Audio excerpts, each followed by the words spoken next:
Have you ever been in the middle of a workout, really pushing it, and thought to yourself, am I actually hitting the right muscle here? What is really going on under my skin? Well, today we're going to peel back that skin.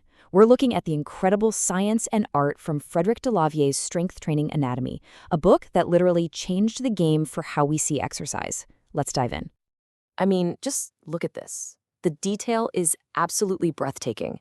Every single muscle fiber, every tendon, every point where they connect, it's all laid bare. This isn't just some cool drawing. It's a super precise, scientific map of the human machine. It's this incredible network of tissues, all designed for one thing, really, performance. And that's the big question, isn't it? We use this machine every single day. We push it, we test its limits, but do we truly get how it works? When you lift that weight, which specific fibers are doing the pulling? I mean, how does a tiny little change in your grip or your stance completely alter the entire exercise? Think of it like this. For most of us, our body is kind of like a black box when we exercise. We put a work in and we see results come out the other side. But the process inside, it's a total mystery. This book, it's like someone just handed you a pair of X-ray goggles. It cracks open the box and lets you see the engine running in real time.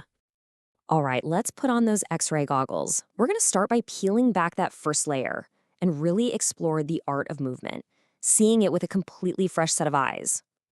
Okay, so how do we actually start seeing our muscles work?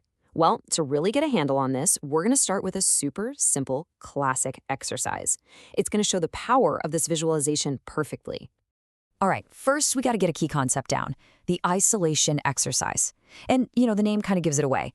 The whole goal here is precision.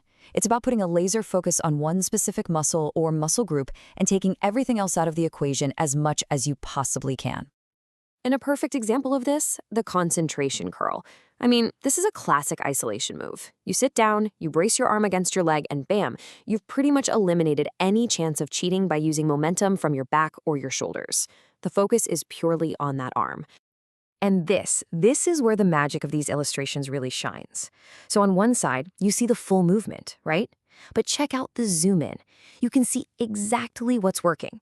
The biceps brachii, that's the primary mover. It's what creates the peak of the bicep. But look deeper. The brachialis, a muscle that sits under the bicep, it's also fully lit up. This is just pure clarity. And that is the whole point. That's the foundation of the mind-muscle connection. When you can actually see the muscle you're trying to work in your head, you can focus on it, you can squeeze it way more effectively. It turns a simple movement into something so much more productive. All right, so that's one muscle, super focused. But let's be real, our bodies almost never work like that, in total isolation. So now let's zoom out and see how this all fits together when we look at the body as a whole interconnected system. So on the flip side of an isolation exercise, you've got the compound exercise. This is where things get big. We're talking multiple joints, a whole symphony of muscles all firing at once to get one powerful movement done. And the undisputed king of compound moves has to be the squat. I mean, just look at this drawing. You realize instantly this isn't just a leg day thing. The work radiates from your feet all the way up your body. And this just shows you the insane scale of it. I mean, of course you've got the quads and the glutes, right? They're the main engines. But look at what else is lighting up.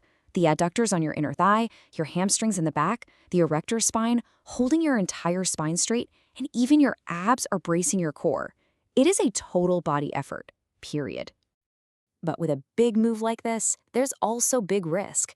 And the book is fantastic about highlighting safety. Seeing this cross-section of the spine, wow, it shows you exactly what can go wrong with bad form. That pressure on the disc is no joke. Understanding how to keep your spine neutral isn't just a friendly tip. It's absolutely crucial to avoid a serious injury. Okay, now for what I think is the real magic of all this. Once you get the anatomy down, you can start making these tiny little tweaks to your exercises that give you wildly different results.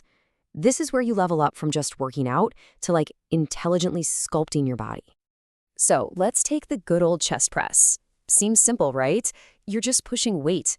But what if I told you that just by changing the angle of the bench, you're doing a completely different exercise?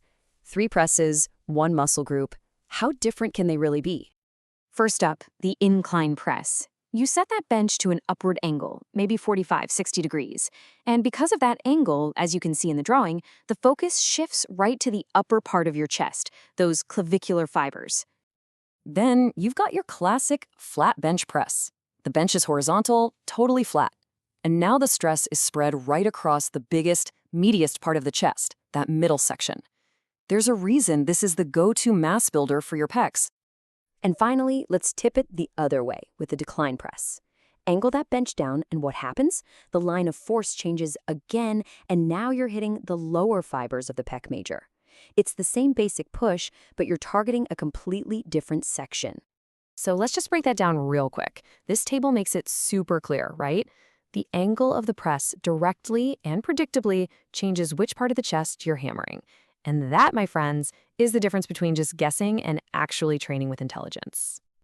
So when it all comes down to it, what we're talking about here is having a map, or better yet, a blueprint. Delavier's work gives you the literal blueprint for your own body. Because look, knowing what exercise to do is fine, but knowing why you're doing it, understanding how it all works under the hood, that's where the real power is. It lets you train with intention, make smarter choices, keep yourself safe, and just have so much more purpose every time you work out. You stop seeing your body as just parts, arms, legs, chest. Instead, you see this amazing interconnected system. You finally get why your core has to be rock solid on a heavy squat. You understand how a tiny angle change on a bench press can totally reshape your chest. You see the whole picture, and that changes everything about how you train. Look, this knowledge isn't meant to just stay in a book on a shelf. It's meant to completely transform how you move and how you think about what your body is capable of. So now that you've got the blueprint, the only question left is, what are you going to build?